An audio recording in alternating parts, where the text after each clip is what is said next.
大家好，欢迎来到学识 Plus。今天我要给大家介绍和田秀树医生所著的《从65岁开始的和田是心灵年轻化》这本书。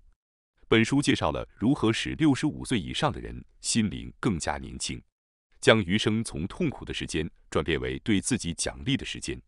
通过阅读这本书，我们将学会如何缓解压力，以更加积极愉快的心态看待衰老和未来。今天视频的内容包括以下2个部分：第一，心态年轻的人更长寿；第二，突破80岁壁垒的和田是快乐老龄术。首先是第一部分，心态年轻的人更长寿。65岁以后，许多人会感到不安和压力，生活的乐趣和喜悦似乎会逐渐消失。这主要是因为随着年龄的增长，幸福激素、血清素的分泌会减少。此外，控制情感的脑部区域前额叶会逐渐萎缩，这会导致情感的衰退。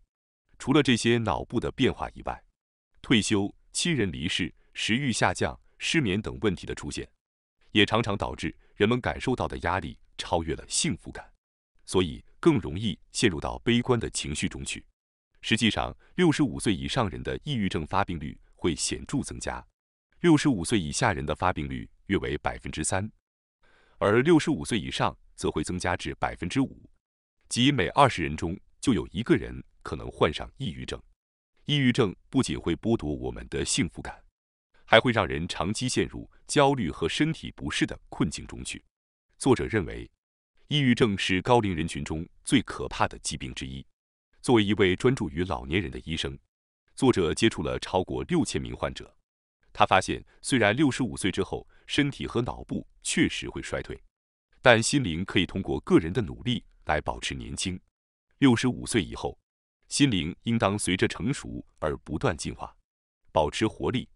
因此，65岁以上的人需要为心灵的成长做好规划，使心灵能够在临终时感受到一生的幸福，并充分享受人生。首先，我要介绍第一个要点：幸福取决于晒太阳的时间。许多人认为，为了更好地度过晚年，拥有足够的金钱或者保持健康的身体是最重要的。然而，作者断言，在65岁之后，心灵的健康比任何物质条件都更为重要。因此，首先建议大家要增加户外的活动时间，尽量去多晒太阳。无论是散步、园艺，还是出门旅行，只要能晒到太阳，都是有益的。因为阳光能促进血清素的分泌，而血清素的分泌量直接会影响到个人的幸福感。有些人即使存款丰厚，身体也很健康，但却每天宅在家里，这会陷入到一种自我不幸的状态。这种情况是由于血清素分泌的不足，使他们难以感受到现有的幸福。相反，有些人积极外出，即使他们的经济条件有限，也能每天感受到快乐，这种幸福感也与血清素的分泌有关。外出晒太阳可以启动血清素的分泌开关，从而提升幸福感。接下来是第二个要点，适当食用肉类能让身体更健康，幸福感也会增加。另一个增加血清素的方法是通过适当摄入动物性蛋白质中的肉类。蛋白质是构成人体肌肉、血管、皮肤和黏膜等各种组织的基本物质。而肉类中富含一种叫做色氨酸的必需氨基酸，这对血清素的合成非常重要。此外，摄入动物性蛋白质还会增加血液中的白蛋白。白蛋白具有预防中风、心肌梗塞和感染的作用，因此血液中白蛋白水平高的人，生病的风险会较低。实际上，有许多90岁或100岁还很健康的人，通常都会吃很多肉。虽然高龄者常常会避免吃肉，但为了心灵和身体的健康，适当食用肉类是有益的。接下来是第3个要点，采用或许的思维模式，不要固执己见。当我们与许久未见面的人重逢时，是否会发现他们有的人变得更加固执和容易发脾气呢？随着年龄的增长，人们思维的灵活性会减弱，变得更加固执，情感表达能力也会下降。这是因为大脑前额叶的萎缩。这时候如果不对心灵进行适当的调整，固执的人会变得更加固执，容易发怒的人也会更加暴躁。然而，人们大约只使用了大脑的10%，剩下的90%仍然存在。因此，即使前额叶萎缩了，只要有意识地使用剩余的部分，也可以弥补这种衰退。要改善前额叶的功能，我们可以采取或许的思维模式。这种思维模式意味着不要轻易接受他人的观点或书报上的内容，而是积极地寻找其他可能的观点。当大脑的前额叶老化时，人们会变得更加固执，不愿意接受与自己观点不同的意见。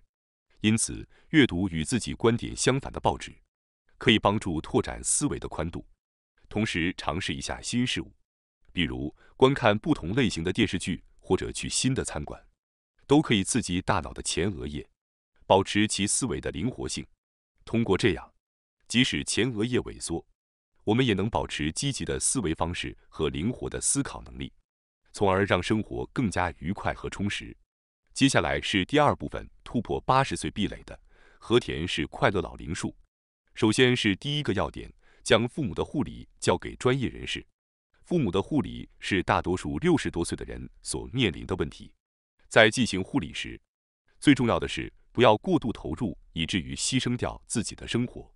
虽然对父母的关心是非常宝贵的美德，但60多岁的人照顾80多岁、90多岁的父母时，往往会感到身心俱疲，精神上的负担甚至可能会导致抑郁状态。实际上，60多岁的人因为护理疲惫而抑郁的情况非常普遍。在日本，有各种各样的公共护理服务。为了获得这些服务，所有40岁以上的人都需要缴纳护理保险。护理保险就像是用于未来需要护理时的积蓄，理应得到充分的利用。虽然有些事情只有家人能做，但通常的护理工作可以交给专业人士来处理。例如，即使是洗澡这种事情，也有很多细节和诀窍。与其让不熟悉的人去做，不如交给专业人士，这样被护理的父母也会感到更舒适。虽然许多人倾向于认为不依赖他人是一种美德，但生活中难免会有依赖和被依赖的情况。重要的是要学会成熟地依赖他人，这样才能保持家庭的幸福。通过依靠周围的支持，护理也会变得更轻松，从而消除对老后的恐惧，享受现在的生活。接下来是第二个要点，人生只有在死后才能真正得到评价。人生中获得的各种头衔和荣誉，不如在死后自己和自己的理论如何被世人评价来得重要。相比于追求名声、财富和荣誉，更值得关注的是死后能否被人们认为是一个了不起的人，或者被重新认识为一个伟大的人。拥有这种意识，能够让人生更加光辉。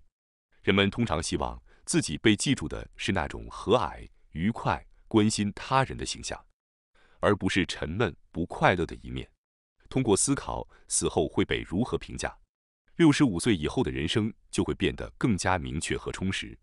那些为他人做好事、展现善意的人，通常在去世时会被人怀念，令人感到深深的惋惜。考虑到自己离世时有多少人会为你流泪，或许能够激励你过上更加有意义的生活。作者称，现如今在这个少子化、高龄化日益严重的社会，家族继承的可能性越来越低。即使建立了豪华的墓碑，也可能有一天无人前来祭扫。与其花钱建墓碑，不如将这笔钱用于社会公益中，以便在社会上留下您的名字。比如，可以向母校捐赠书籍，并标注上自己的名字，这样即使在死后也能留下一份永恒的记忆。对于更富裕的人来说，还可以将资产投入到公益组织或设施中，通过购买命名权的方式，留下以自己名字命名的设施。即使不花钱，也可以在身体还健朗时，积极参与各种志愿活动，或在工作中以友善的态度对待他人。通过这些方式，从现在开始，大家就可以为社会做出贡献。这不仅对他人有帮助，对自己也是一种提升。帮助他人，赢得信任的喜悦，能够大大激发大脑前额叶的活力，使心灵平静。更重要的是，感受到自己在帮助他人，能够满足自我实现的需求，并对身心健康产生积极的影响。65岁以后的生活是对过去努力的奖赏，是从为公司和家人忙碌的负担中解放出来的时光。如何度过这些宝贵的日子呢？